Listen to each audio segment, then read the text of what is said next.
शुभ नहीं होती, कुछ मंगल भी होती हैं, और जो न शुभ हो न मंगल वो करती हैं सावधान। शुभ बताने, मंगल दिखाने और सावधान करने आपके साथ मैं हूं नवजोत रंधावा। और आज हम बात कर रहे हैं हिजबुल्लाह के खिलाफ इजराइल के नए प्लान की। हवाई हमलों के बाद इजराइल ने ऐलान कर दिया है कि वो जमीन के रास्ते लेबनान में एंट्री करने वाला है, यानी कि उसके टैंक और सैनिक अब गाजा की तरह लेबनान में घुसेंगे और हिजबुल्लाह की तबाही सुनिश्चित करेंगे। इजराइल ने यह ऐलान यूं ही नहीं किया, इसके लिए पूरी तैयारी है। हवाई हमलों से हिजबुल्लाह पहले ही कमजोर पड़ गया है। अब इजराइल के ताकतवर मारकावा टैंक लेबनान की सरहद पर तैनात हो गए हैं, एक नया अध्याय लिखने वाले हैं। आज आपको इजराइल की प्लानिंग, उसके टैंकों की ताकत बताएंगे, साथ ही इस बात पर भी चर्चा करेंगे कि आखिर अमेरिका जैसे सहयोगी के अपील के बावजूद इजराइल सीजफायर के लिए तैयार क्यों नहीं हो रहा। शुरुआत करते हैं इजराइल के नए प्लान से। पेजर और वॉकी टॉकी ब्लास्ट के बाद इजराइल ने लेबनान पर हवाई हमले किए, लेकिन अब इजरायली सेना ने हिजबुल्लाह से जमीनी जंग में निपटने की पूरी तैयारी कर ली है। इजरायली सेना जमीनी चढ़ाई के लिए पूरी तरह से तैयार है। किसी भी समय इजरायली सेना लेबनान में जमीन के रास्ते से घुसकर जंग को आगे ले जा सकती है। इसके लिए इजरायल ने अपने रिजर्व सैनिकों को उत्तरी इजरायल की सीमा पर बुला लिया है। बीते कुछ दिन से ये सैनिक युद्धाभ्यास भी कर रहे हैं। असल में हमास की तरह ही हिजबुल्लाह के आतंकियों ने सुरंगों में शरण ले रखी है, इसीलिए इजरायल जमीनी लड़ाई के जरिए उनको खत्म करने की तैयारी में है। देखिए इस रिपोर्ट में।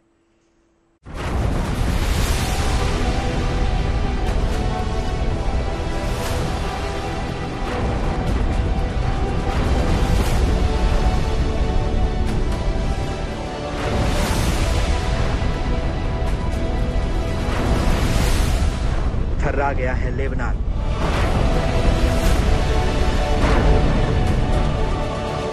सहम गया है हिजबुल्लाह।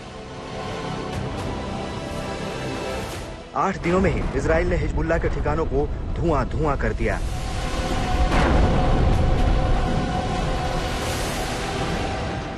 जबरदस्त रणनीति के साथ पहले पेजर और वॉकी टॉकी धमाके किए, फिर एयर स्ट्राइक की, रॉकेट से गोले दागे, और अब इजरायली सेना जमीन के रास्ते लेबनान में घुसने जा रही है। इजराइल के सैनिक हाईटेक टैंक, मिसाइल और अत्याधुनिक हथियारों के साथ बॉर्डर पर तैनात हैं। जंग की तैयारी हो रही है।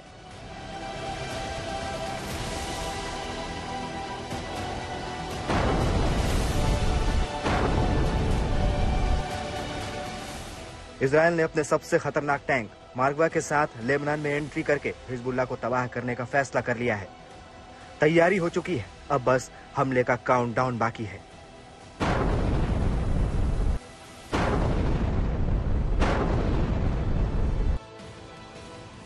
लेबनान पर हमले का सिलसिला पिछले 8 दिनों से जारी है। रोज इजराइल के फाइटर जेट्स लेबनान में कहर बरपा रहे हैं, पर अब इजराइल के सेना प्रमुख लेफ्टिनेंट जनरल हर्जी हलेवी ने साफ कह दिया है कि वो जमीनी हमले के लिए तैयार हैं। हर्जी हवेली ने कहा कि लेबनान में घुसने के लिए जमीन तैयार करने के लिए हवाई हमले किए जा रहे हैं। यानी एयर स्ट्राइक के साथ ही इजराइल न सिर्फ लेबनान में घुसने की योजना बना चुका है, बल्कि हिजबुल्लाह के इंफ्रास्ट्रक्चर को खत्म करने का इरादा भी कर चुका था। हलेवी ने 2 टूक कहा कि हम अंदर जाएंगे, वहां दुश्मन को नष्ट करेंगे, उनकी बुनियादी ढांचे को खत्म करेंगे। इजरायली सेना हिजबुल्लाह के इलाके में घुसेगी और उसकी सैन्य चौकियों को बर्बाद करेगी। तब उन्हें पता चलेगा कि इजरायली सेना का सामना करने का क्या मतलब होता है।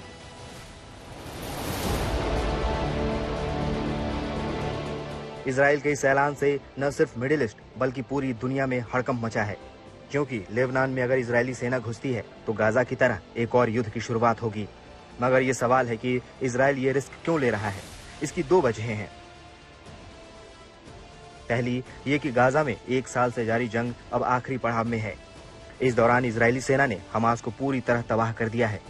हमास चीफ हानिया और दूसरे बड़े कमांडर मारे जा चुके हैं।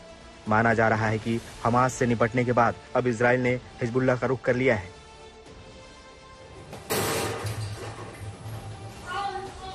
इजराइल ने हिजबुल्लाह के खिलाफ पूरी तैयारी के साथ मोर्चा खोला है।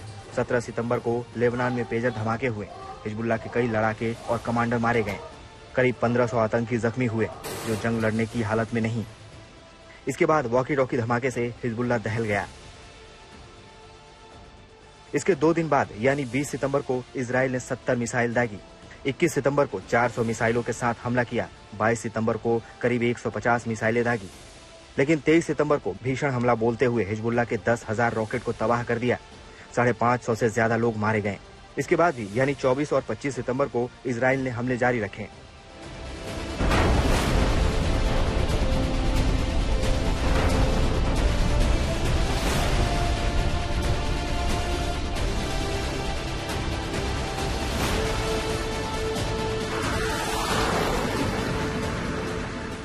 इस तरह इजराइल ने पहले ही हिजबुल्लाह को घुटने पर ला दिया है और अब जमीनी ऑपरेशन करने के लिए आगे बढ़ रहा है।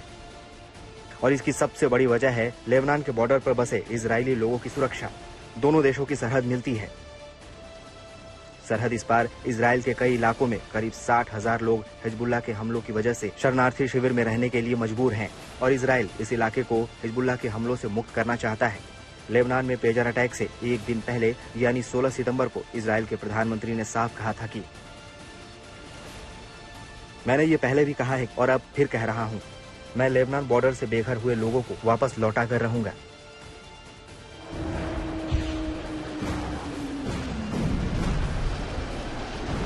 इजराइल का लक्ष्य साफ है, हिजबुल्लाह की ताकत को खत्म करना, ताकि वो इजराइल पर हमले के लिए सोच भी न पाए। पिछले 8 दिनों में लेबनान में 6,000 से ज्यादा ठिकानों पर बमबारी हुई है। 600 से ज्यादा लोग मारे गए हैं। हिजबुल्लाह के ज्यादातर कमांडर मारे जा चुके हैं। अंदाजा लगाया जा सकता है कि जब इजराइल के टैंक लेबनान में घुसेंगे तो कैसी तबाही होगी। Bureau report, good news today. अगर इजराइल लेबनान में हिजबुल्लाह के खिलाफ जमीनी जंग लड़ता है तो तय है कि अपने सबसे ताकतवर मरकाबा टैंकों को वो आगे रखेगा। मोर्चे पर मरकाबा टैंक तैनात भी हो चुके हैं। मरकाबा को इजराइल की बख्तरबंद फौज की रीढ़ कहा जाता है। इसकी मारक क्षमता जोरदार है और लैंड माइन भी इसका कुछ बिगाड़ नहीं पाते। इस टैंक को चलता फिरता बंकर कहते हैं। इसकी गिनती दुनिया के बेहतरीन टैंकों में होती है। मरकाबा टैंक से 4 किलोमीटर तक गोला दागा जा सकता है। मरकाबा टैंक एक 120 mm की बोर गन से लैस है। इसकी मदद से ऊंचाई से आने वाले हथियारों को भी तबाह किया जा सकता है। इसमें 2 मशीन गन भी लगाई गई हैं। टैंक कमांडर के पास एक डिजिटल हेलमेट होता है जो वॉर जोन का 3D व्यू देता है। यह हेलमेट टारगेट के बारे में सारी जानकारी देता है। इसकी मदद से ये पता चलता है कि किस हथियार का इस्तेमाल कब करना है। इतना ही नहीं, टैंक को युद्ध में कितना नुकसान हुआ है इसकी भी जानकारी देता है। इसके अलावा इसमें radar system, optical warning system भी लगा है। इसमें मॉडर्न और इंटीग्रेटेड हथियार है। इसकी ऑपरेशन क्षमता और इसका 360 डिग्री एक्टिव डिफेंस सिस्टम इसे काफी ताकतवर बना देता है। इसके लिए इसमें डे नाइट कैमरास भी लगाए गए हैं। ये टैंक AI से लैस है, इसीलिए हमला करने से पहले दुश्मन की पहचान करता है और उसके बाद उनको तबाह कर देता है। इस टैंक को इस तरह से तैयार किया गया है कि ये खुद अपने आसपास के इलाकों की निगरानी कर सकता है। इसमें कटिंग एज डिजिटल तकनीक लगी है। ये टैंक दुश्मन के ग्रेनेड और ड्रोन हमलों को भी झेल सकता है। इजराइल हिजबुल्लाह के खिलाफ निर्णायक जंग चाहता है, हालांकि इसकी कीमत लेबनान को चुकानी पड़ सकती है और इसीलिए अमेरिका समेत तमाम देश इस जंग को रोकना चाहते हैं। अमेरिका ने इजराइल हिजबुल्लाह युद्ध रोकने के लिए सीजफायर की अपील की है। अब सवाल यह है कि क्या इजराइल और हिजबुल्लाह अमेरिकी अपील को मानेंगे। इसके आसार फिलहाल नहीं, क्योंकि गाजा से हटने की अपील भी अभी तक नेतन्याहू ने नहीं मानी है। हिजबुल्लाह पर अटैक करने की इजराइल के पास ठोस वजह भी है। वो अपनी सरहदी इलाकों में अपने लोगों की सुरक्षा और उनकी वापसी चाहता है और इसीलिए वो हिजबुल्लाह को कुचलना चाहता है। देखिए इस रिपोर्ट में।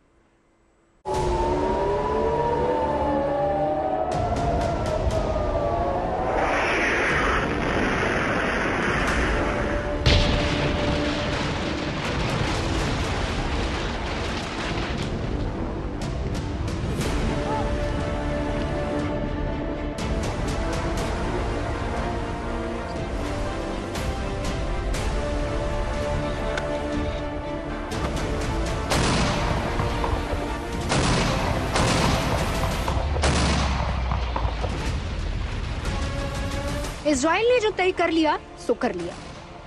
दुनिया दबाव बनाते रही मगर इजरायली सेना ने गाजा नहीं छोड़ा। और अब जब उसने लेबनान में घुसकर हिजबुल्लाह को तबाह करने का फैसला कर लिया है तो इस वक्त भी वो किसी की सुनने को तैयार नहीं है।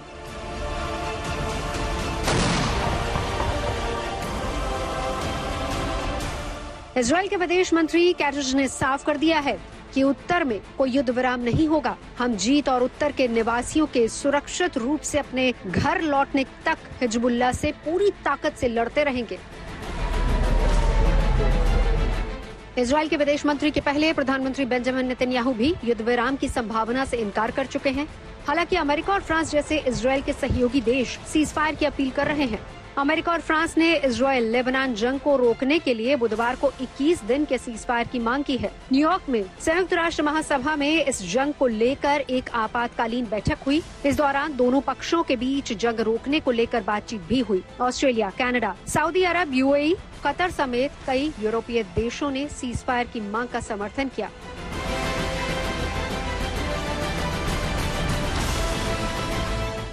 कहा गया कि लेबनान में हो रही जंग को रोकना जरूरी है, वरना मिडिल ईस्ट में जंग और बढ़ती चली जाएगी। लेकिन इजराइल ऐसी नसीहतों को सुनने तक के लिए तैयार नहीं है। यहाँ तक कि उस पर अमेरिका की अपील का भी कोई असर नहीं। अमेरिकी विदेश मंत्री एंटनी ब्लिंकन ने कहा कि युद्ध के दायरे के बढ़ने से भारी तबाही का खतरा है।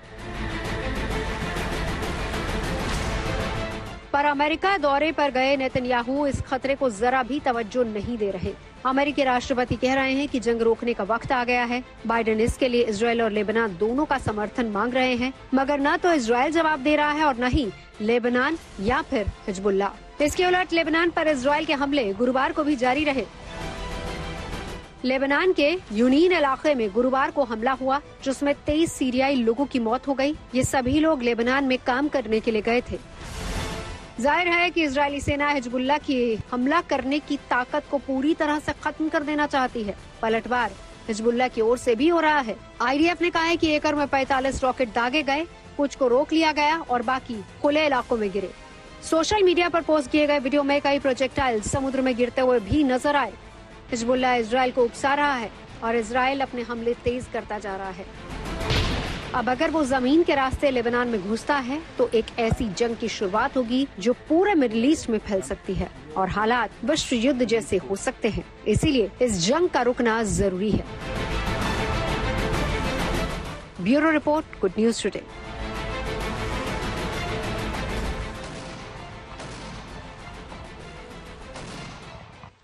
लेबनान में जारी लड़ाई कब बड़ी जंग में तब्दील हो जाए कहा नहीं जा सकता।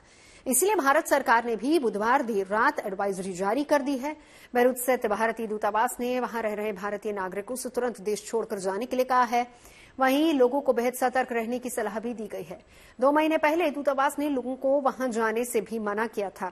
लेबनान और इजराइल के बीच हो रहे हमले पिछले 8 दिनों में बढ़े हैं। ऐसे में मिडिल ईस्ट में एक और जंग का खतरा मंडरा रहा है।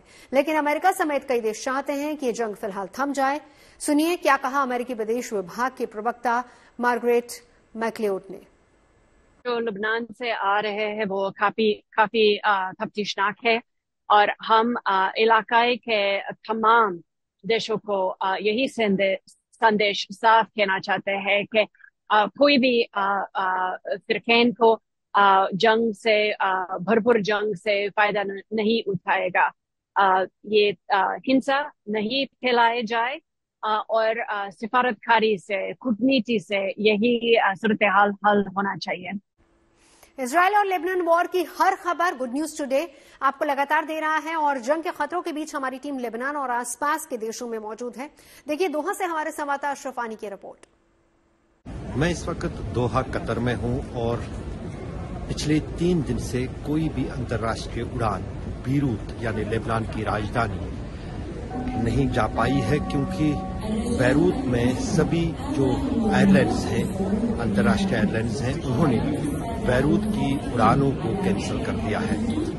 जिस अंदाज से आज यानी गुरुवार को इजराइल की तरफ से न सिर्फ हमलों में तेजी लाई गई बल्कि खासतौर से उस इंफ्रास्ट्रक्चर जिसमें पुल भी शामिल है उनको निशाना बनाया गया।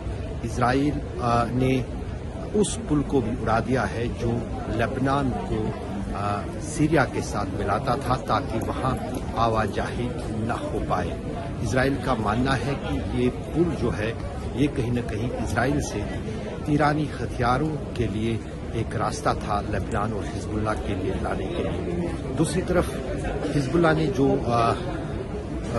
मिसाइलों का सिलसिला शुरू किया था पेजर धमाकों के बाद इजराइल पर, वो लगातार जारी है, लेकिन इजराइल का कहना है उनमें से अधिकतर जो हमले हैं वो मिसाइल हमले जो हैं वो नष्ट किए जा रहे हैं आयरन डूम और एयर डिफेंस सिस्टम के द्वारा।